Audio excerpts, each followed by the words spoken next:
I'm tired of seeing players warming up the wrong way. I'm tired of watching guides on the internet telling you to use AimLab or Kovacs before ranked. That's why the goal with today's video is to make people more aware on what makes a good warm-up. First, let's start with the difference between warm-up versus practice routine. Most players don't know the difference between learning and performing. There's a time and a place to do each one. And knowing this is the difference between wasting time on warm-up and actually making a good warm-up. The difference is simple. Warm-up is designed to do the things you already trained, and the practice routine is to actually train the skills you need to learn. The moment you are trying to improve something, you are not warming up, you are deliberate practicing. Now, the next thing you need to know is that the warm-up can't be too short and can't be too long.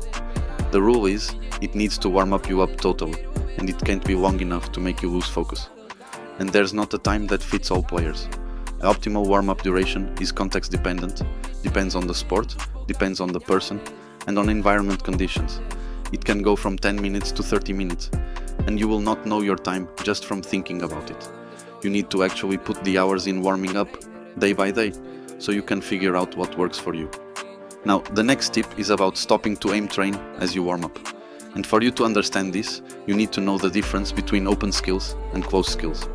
In games like Valorant, football or basketball, there's a lot of unpredictability, a lot of cognitive load and motor skills. These are open skills. The closed skills are skills that are isolated, predictable and somewhat simple.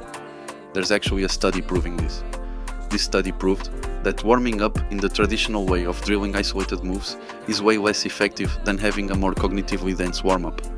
Now, think about this. When you are aim training, you are isolating skills like static clicking, tracking, dynamic clicking. And if your warm-up was practicing all the skills you need to play Valorant, you would not be able to do it in less than 40 minutes, and your cognitive fatigue would already be on. That doesn't mean you should not do any sort of drill. You can do it, but it needs to have more stuff involved. For example, if you are in the range shooting and not moving, you are only warming up aim, like in the aim trainers.